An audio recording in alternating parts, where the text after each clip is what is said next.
នេះនៅក្នុងកម្មវិធី Revit នៅក្នុងកម្មវិធី Revit បើសិនបើយើងចង់បានសមោលview របស់ floor plan របៀបនេះយើងវាយ GD វាយ GD មកអានេះ load ទាំងនេះមកអញ្ចឹង GD មានន័យថា graphic display ហើយតោះមកយើងthíchកន្លែង smooth line ហើយយើងចុចកន្លែង shadow យើងthíchទាំងពីរ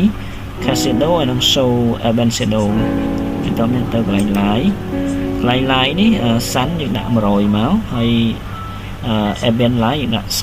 40បាទឬក៏41អញ្ចឹងទៅហើយកន្លែង shadow យើងដាក់5ទៅមកយើង apply ហើយ OK មកឥឡូវយើងនៅក្នុង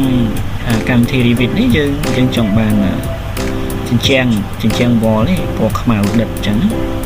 អានេះសម្រាប់ជាន់ទី1សម្រាប់ជាន់ទី1ឥឡូវយើងមើលជាន់តតនេះអត់ទាន់បាន apply ទេអញ្ចឹងយើងអាច apply នៅជាន់តនេះបានអញ្ចឹងយើងចូលកន្លែងនេះមកចូលកន្លែងvisibility ហើយនិង graphic override យើងចុច edit មកបានបន្ទាប់មកនៅក្នុង model category ហ្នឹងយើងទៅរកពាក្យ wall បាទរកពាក្យ wall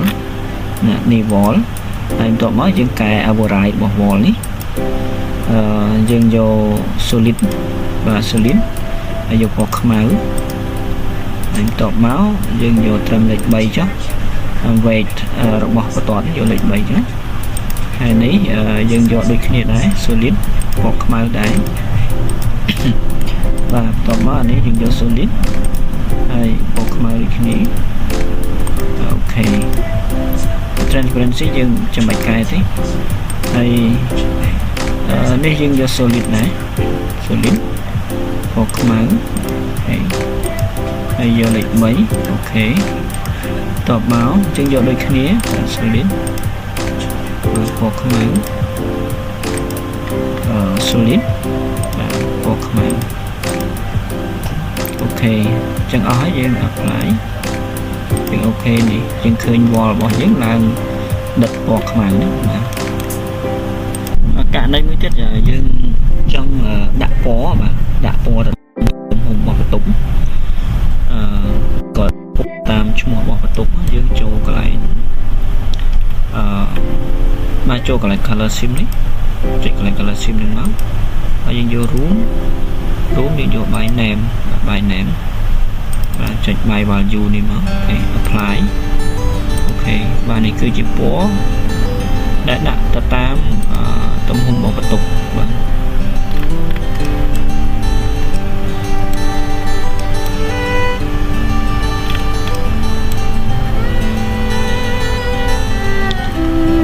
ទបន្ទប់នេះ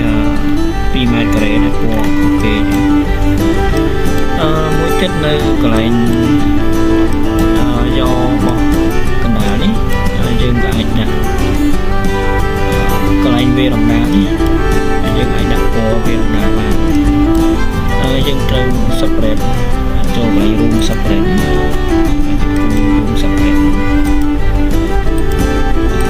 ដើម្បីដាក់ពណ៌របស់វារំដាលឬក៏គណនាទំហំរបស់វារំដាលអញ្ចឹង program គណនាឲ្យស្រាប់យើងអត់បានគ្រាន់យើងគូយកទំហំណាមួយ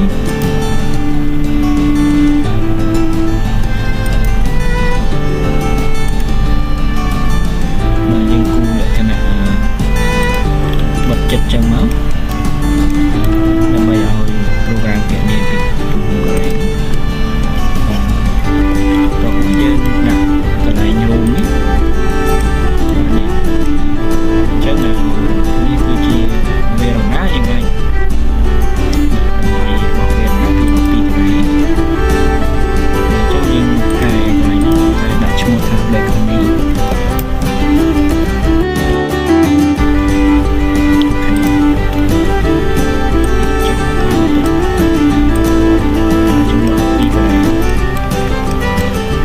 យើងអាចដាក់យើងបង្ហាញអំពីlabel បាទ label យើងចូល annotate ហើយចុចកន្លែង color field แบบนี้ពណ៌អីបង្ហាញពីអីពណ៌អីបង្ហាញពីអីបាទនេះគឺជាការបង្ហាញរបស់ program ហើយយើងនៅមួយជំហានទៀតក្នុងនេះយើងត្រូវ separate នេះទៅជីតិចមកហើយយើងចូលឲ្យ room separate បាទយើងគូ separate មួយទៀតទៅតងវារំដានេះ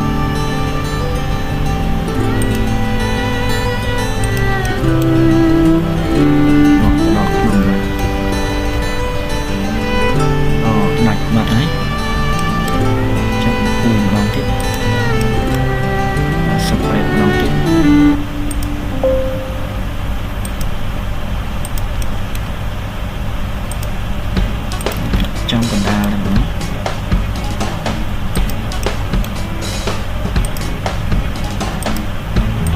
បាទយើងត្រូវ separate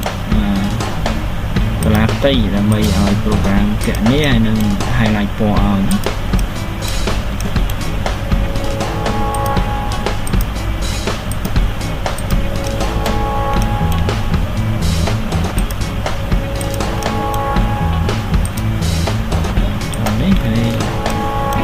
ចាប់ផ្ដើមហ្នឹងគឺចាប់ផ្ដើមពីកន្លែងនេះទៅអូខេនេះចាប់ផ្ដើមជានេះចូលមកបាទនេះ12ការ៉េដូចគ្នាណាតម្លៃគឺតម្លៃដូចគ្នាន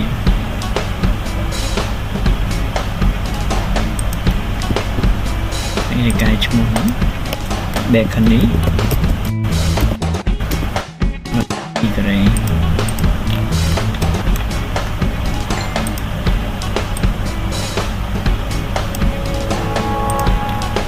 បាទនេះគឺជាវិធីដាក់ពណ៌ទៅតាមទំហំរបស់តុបបាទនៅក្នុង Revit យើងចង់គូស section view បាទយើងចូលកន្លែងនេះកន្លែង section បាទឧបមាថាខ្ញុំពុះចង់កន្លែងនេះអូខេតាមតបមកយើងមកស្ដាំយើងចូលទៅ go to view បាទនេះនេះគឺជា section view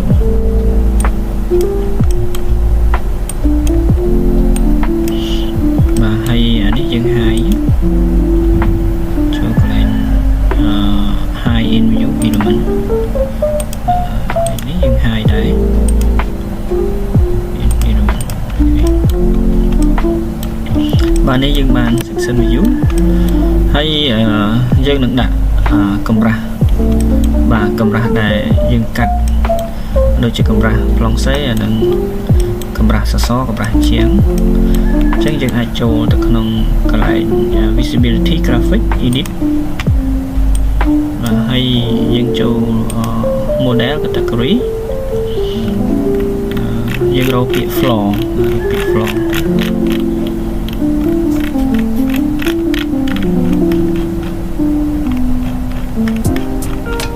បាទនេះពាក្យ floor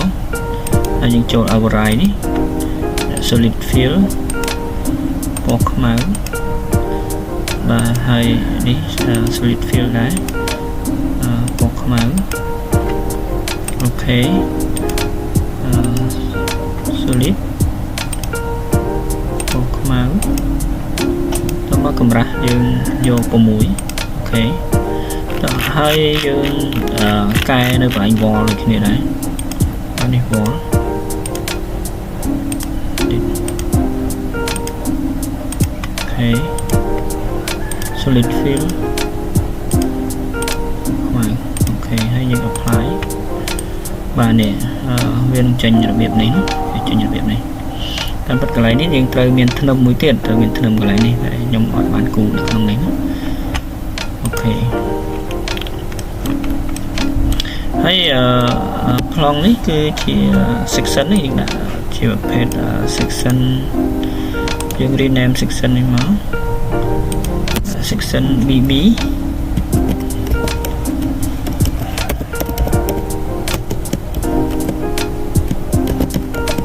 BB អូខេបាទបន្ទាប់ពីយើងកាត់ section ហើយយើងបញ្ចូលទៅក្នុងsheet បាទចូលក្នុង sheet របស់យើង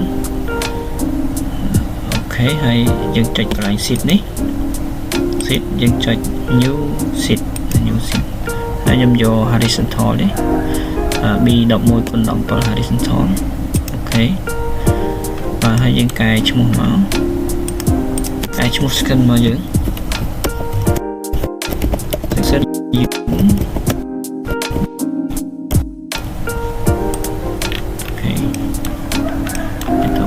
យើងអាចបញ្ចូល logo របស់ក្រុមហ៊ុន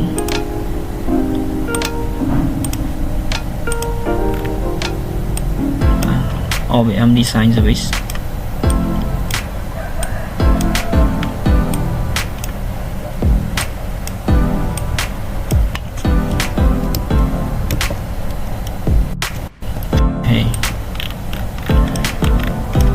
អូខេចឹងយើងអាចទាញ section view របស់យើងដាក់ចូលមក section view របស់យើងគឺឈ្មោះថា BB យើងទាញយើងចុចឲ្យជាប់ហើយទាញចូលអស់ចូលមកបាទនេះអូខេចឹងមានដ្ឋានគឺ175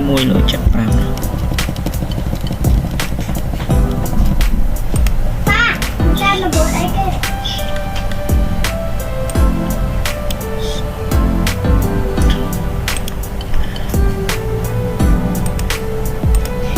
នេះយើងអាចហាយវាកន្លែងនេះមិនយើងអាចហាយវាយើង select របៀបនេះ select របៀបនេះមក select កុំឲ្យប៉ះលើ select របៀបនេះហើយមកស្នាប់យកពាក្យ high in view element បាទ element តោះមកយើងអាចសេរីក្នុងនេះសេរី scale គឺ 1/75 ណា 1/75 យើងចង់សេរី scale ទៀតយើងអាចសេរី scale ឲ្យនេះហើយយើង select សេរីឲ្យចំចំណុចកណ្ដាល អូខេចឹងប៉ុណ្ណឹងបានហើយនេះគឺជា section view BB បាទកន្លែងនេះត្រូវមានធ្នឹមមួយទៀតណាត្រូវមានធ្នឹមតែខ្ញុំអត់បានគូធ្នឹមចឹងយើងកាត់មកឃើញរបៀបនេះខ្ញុំគ្រាន់តែបង្ហាញពីរបៀបកាត់ហើយនឹងរបៀបដាក់section របស់ structure ណាដូចជា floor ដូចជា wall ដូចជាដើម sale ទៅបើចានេះករណីដូចគ្នាដែរក្នុងប្លង់នេះយើងមាន first floor plan front view plan ground floor plan left view plan right view plan roof plan section view plan section view BB section view AA và hay យើងនៅមានប្លង់ទៀតគឺប្លង់ perspective view យើងមើលនៅក្នុងកន្លែង 3D នេះយើងបង្កើតប្លង់មួយទៀតយើងហៅថា rename ដាក់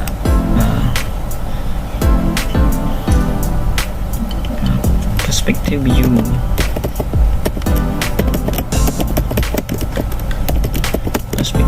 ផ្លេនអូខេ បាទនេះយើងអាចហាយសិនយើងហាយសិនហើយ in category អូខេ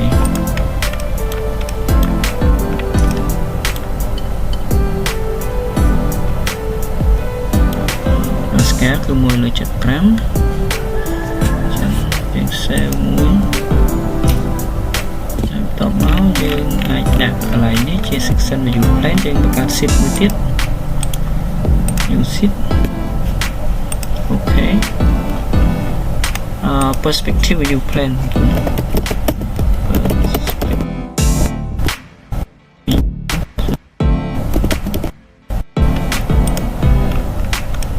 បាទហើយយើង insert logo ក្រុមហ៊ុនចូល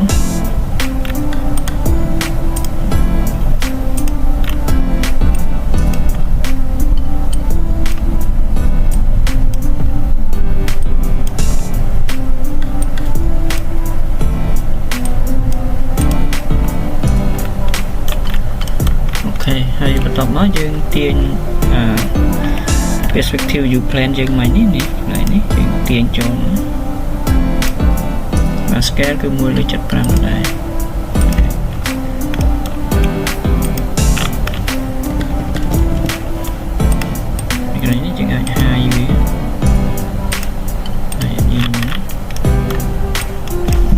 ដាក់ចង់តា